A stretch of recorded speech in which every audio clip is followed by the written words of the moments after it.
somaliland wixii update ama wixii soo kordha marka la eego xaaladda xanuunkan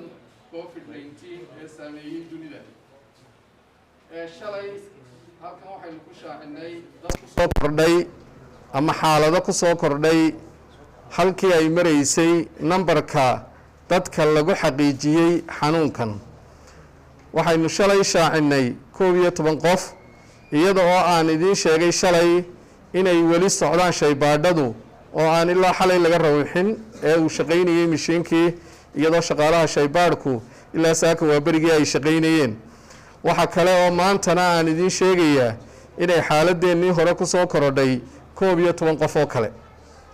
marka xaaladda waad arkaysaan xanuunku aad buu u jiraa waxaynu u baahannahay inaad qaadataan bahdiina miidiyuhu sidii laydinku yaqaanay roolkiina oo bulshada wacyigelinta aad gaadhsiisaan way gaadhay migalno lagu adkeeyo si ay dadku u qaataan kelmadaha wacyigelintaynu halkan ka leenahay waxaan inagu soo kordhay 11 qof 11ka qof inagu soo kordhay 10 ka mida waynu haynaa halka qof ka mid ihina Allah u naxariistay uu geeriyooday xanuunka marka dhimashadu waxay maraysaa 4 qof halka bogsashadu weli ay 3 qof tahay iyadoo aanu filayno maalmaha soo socda inaynu aragno dad kale oo xanuunka ka bogsaday insha Allah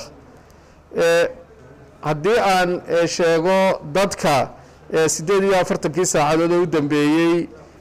ka soo galay meelaha xuduudaha ee ganacsiga ah ee laga hubiyay xanuunka iyadoo oo la hubinayo xumadooda waxa ay gaaraysaa 4538 4538 halka ay dad koolkii wali sidiisii inoogu shaqaynayo dadka 48 saacadood ee u dambeeyay soo garaacayna ay yihiin 23,207 iyada oo tirada guud ee koolka soo garaacday marka la isku wada daro ay marayso 522,613 dadka inoogu jira karantiinku waa ay kordheen waxaana ay noqdeen 64 qof ayaa karantiin maanta inoogu jira oo intooda badani ay yihiin dadkii daraad ka yimid dhinaca Djibouti oo aynu karantiin ku hayno deedna aynu eegayno 14 cisho karantiinka shaybaadhna aynu samayn doono haddii alla yidhaa weli waxa socda isdiiwaangelintii dadka kaadirka caafimaadka iyada oo dadka isdiiwaangelinaya ay si joogto ah isku diiwaangelinayaan aadna aan ugu mahad celinayno iyadana waxa ay maraysaa 798 kaadir caafimaad inay isdiiwaangeliyeen oo leh xirfadaha kala duwan ee dhinaca caafimaadka sida inoo muuqata sida shalayba sheegay dadka uu xanuunkani usoo asiibaya waa dadka bulshada qaybaheeda kala duwana iyada oo qof yar iyo qof dhexe iyo qof weynba uu ku jiro marka la eegayo dhinaca da'da waxay u badan yihiin da'da dhexe iyada oo da' weyn oo 60 jir ka weynina ay ku jirto da' yar oo 20 jir ka yarina ay ku jirto laakiin inta dhexe ee u dhaxaysa 20 ilaa 50 ayuu dadku u badan yahay sida aad arkaysaan dadkaasi waa dadka had iyo jeer socda ee shaqeeya ee dad badan la kulmayo weeyaan marka waxaynu u baahannahay inaynu qaadano taxadir dheeraada oo aynu run ahaantii dhagaha u raaricino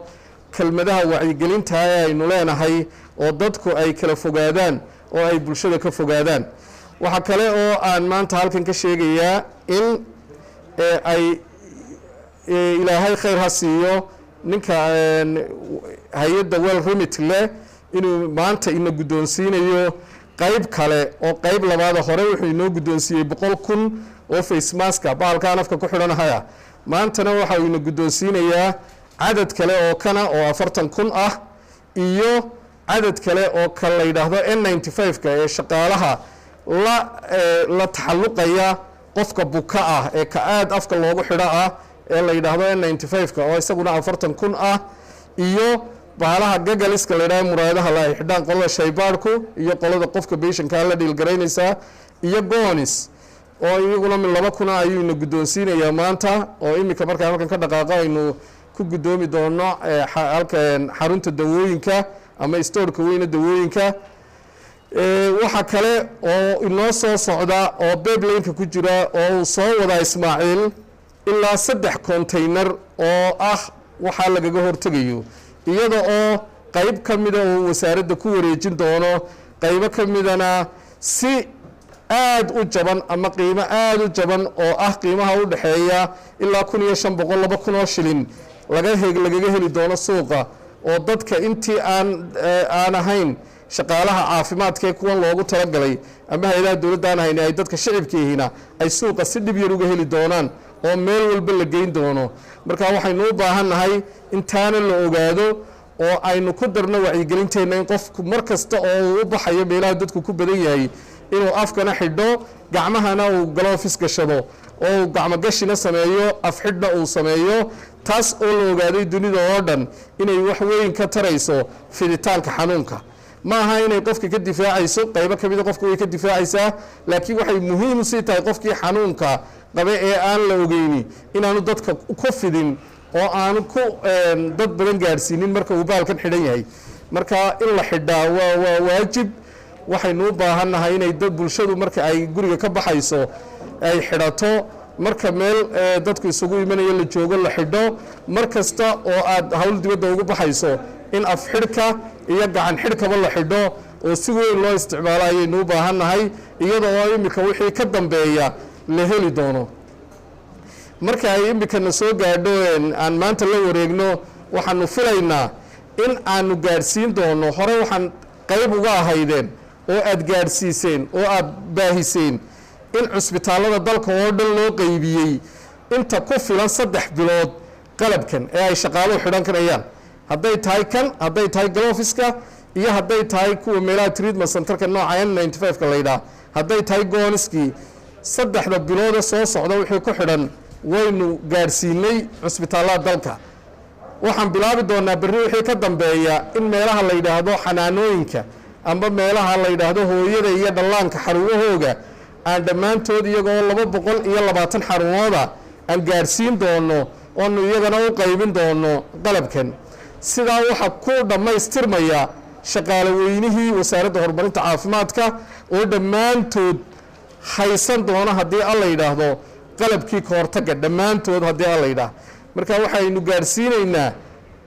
xanaanooyinkii amba meelihii MCH-da la oran jiray ama xarumaha hooyada iyo dhallaanka oo 220 xarumood dhammaan wadanka oo dhan iyaan u geyn doonaa iyaguna waxa ay isticmaalayaan 3 bilood soo socda haddii alla yiraahdo taasi waa taa oo waxaan doonayaa in iyaduna la ogaado in qalabkaasi la qaybinayo horena loo qaybiyey cusbitaaladana loo qaybiyey gooladana loo qaybiyey imikana xarumihii hooyada iyo dhallaanka la gaarsiinayo iyo helisboosidaba waxaan jecelahay inaan kelmadaha aan ku soo gabagabeeyo kelmadihii aynu halkan ka oran jirnay ee ahaa inay dadku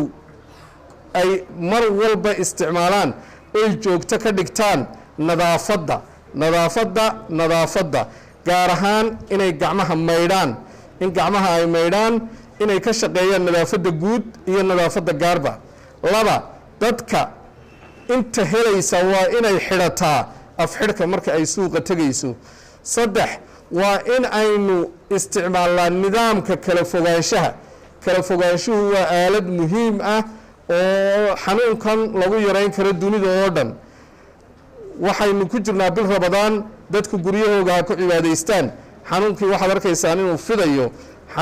arkaysaan inuu fidayo dadku ha qaataan wacyigelinta si dhaba ha u qaataan guryahoogana ha ku ekaadaan ha iska daayaan inay galaan meelaha buuqa dadku ku buuqayo oo qofkii markuu arko meel buuqa inuu gooni ka noqdaa muhiima si uu naftiisa u ilaaliyo iyo nafta qoyska uu kula noqonayo waxaan aad iyo aad u dhiiri gelinayaa in qofkii xumad ama qufac ama calaamadaha xanuunkan isku arkaa aanu tagin meelaha ay dadku ku badan yihiin waxaan doonaynaa inay bahda saxaafaddu si weyn uga qayb qaadato wacyigelinta dadka iyaga oo dadka u sheegaya khatarta xanuunkan iyo sida uu fidayo deedna dadka ugu celcelinaysa hadday tahay social media iyo haddii ay tahay warbaahinta kala duwan ay gacanta ku hayaan in la kordhiyo wacyigelintii oo dadka loo sameeyo alarm ama in qayladhaan loo sameeyo oo la yidhaahdo xanuunku waa uu soo kordhayaa, ha laga waantoobo soigomaatinka, ha laga waantoobo in qofku uu meelaha buuqaa tago, ha laga waantoobo in dadku isku yimaadaan, ha laga waantoobo inaanu qofku qaadan wacyigelinta ka socota halkan ee uu dhagaha ka furaysta deedna wuxuu doono uu yeelo suuqa dadku isugu yimaadaan ama maqaaxyaha la isugu yimaado ama dukaanada buuqa la isugu yimaado. taas ayaan ku celcelinaynaa oo waxaan aad iyo aad idinku dardaarmayaa baxdiina saxaafadda inkastood horeba si weyn aad uga howlqaabagasheen inaad kordhisaan oo qof walba social mediahiisa halkii uu wax kale kaga hadli lahaa uu kaga hadlo xanuunkan wacyigelintiisa iyo ka hortagga iyo sida looga hortegi karo. haddii intiinaasi iyo inta kale ka maqaniba aad qayb ka qaadataan oo qof walba bartiisa uu isticmaalo, waxay imanaysaa in wacyigelintu xoog u fido, waxay imanaysaa in dadkeennu markaa ay qaataan, waxay imanaysaa inuu inagu yaraado xanuunku. haddii kale waxay imanaysaa inuu xanuunku sii kordho oo uu inoo keeno dhibaato dhaqaale iyo dhibaato caafimaad. waxaad arkaysaan waddamadii waaweynaa ee ay ka mid ahaayeen Maraykan iyo Ingiriis sida uu u galay dhaqaalahooga iyo sistamkoodii caafimaadka. innagana taagteenna waad ogtihiin. waxa aan jecelahay inaynu ka faa'iidaysano oo aynu ka hortagga si weyn u isticmaalno. weli xanuunku waxa uu muuqdaa inuu sporadic yahay, yacni teelteel waa teelteel xanuunku. intaas waa weli waxay noo furan inaynu wacyigelinta iyo nidaamkan ka hortagga aynu si weyn u isticmaalno inta aanu iman inuu dilaac uu yimaado ama outbreak waxa la yidhaha uu yimaado. intaanu inagu iman aynu si weyn uga qayb qaadano. waa salaamantiin. wasalaamu calaykum waraxmatullaahi wabarakaatu.